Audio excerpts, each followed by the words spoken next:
1686 की बात है, जब ईस्ट इंडिया कंपनी ने मुगल एम्पायर के खिलाफ जंग छेड़ दी। लेकिन इस जंग को सबसे बड़ी बेवकूफ़ी बताया जाता है, क्योंकि उस वक्त ईस्ट इंडिया की कंपनी मुगल एम्पायर के सामने बहुत ही वीक थी, बहुत ही छोटी थी। और हुआ भी बिल्कुल ऐसा ही। मुगल एम्पायर ने बहुत ही बुरी तरीके से ईस्ट इंडिया कंपनी को हरा दिया, और उसका नतीजा ये निकला कि इंडिया में सारी इनकी फैक्ट्रीज जब्त कर ली गई, और जितने भी EIC के बड़े बड़े गवर्नर थे उनको पकड़ लिया गया, और उन्होंने मुगल एम्पायर के बादशाह यानी औरंगजेब के आगे घुटने टेक दिए। लेकिन इसके 300 साल बाद ऐसा कैसे हो गया कि ईस्ट इंडिया कंपनी ने पूरे इंडियन सब कॉन्टिनेंट पर अपना कब्जा जमा लिया, और आज की गूगल, यूट्यूब, फेसबुक जैसी बड़ी कंपनियों से बड़ी कंपनी निकलकर ईस्ट इंडिया कंपनी आई। तो गाइस, हुआ कुछ ऐसा था। इनकी कहानी जो शुरू होती है वो 1600 से होती है, जब ईस्ट इंडिया कंपनी की बुनियाद रखी गई। असल में एक ये जॉइंट स्टॉक कंपनी थी, जिसके ऊपर तकरीबन 125 शेयर होल्डर लगाए गए, और तकरीबन 70,000 पाउंड एस कैपिटल इस पर इन्वेस्ट किया गया। असल में इस कंपनी का जो मोटिव था वो मसाले बेचना था। फिर उसके अगले साल ही यानी कि 1601 के अंदर ईस्ट इंडिया कंपनी अपना पहला सफर जारी करता है, जहाँ पर वो लोग इंडोनेशिया के अंदर जाकर 2 कंपनी सेटअप करते हैं अपनी। लेकिन उस वक्त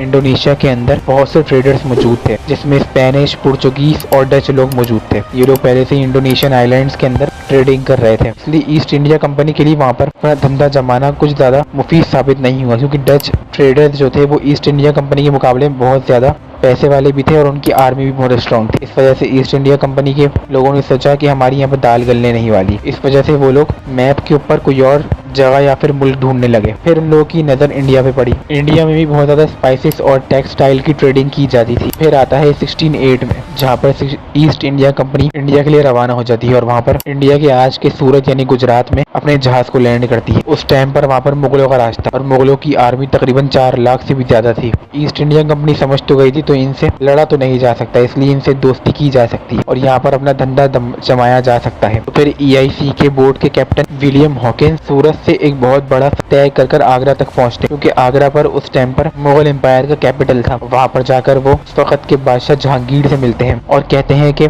हमें भी आपके मुल्क के अंदर ट्रेडिंग करनी है। लेकिन जहांगीर साफ इनकार कर देता है, क्योंकि इसकी असल वजह पुर्तगीज ट्रेडर्स हैं, क्योंकि इनसे उन लोगों के ताल्लुक काफी अच्छे थे। तो कोई वजह बनती ही नहीं थी कि ईस्ट इंडिया कंपनी को इंडिया के अंदर इजाजत दी जाए ट्रेडिंग करने की। तो गाइस, इसके आगे क्या हुआ, किस तरीके से ईस्ट इंडिया कंपनी ने अपना कब्जा जमाया मुगल एम्पायर के ऊपर, इस सब की कहानी में आने वाली वीडियो के अंदर बताऊं। तो सब्सक्राइब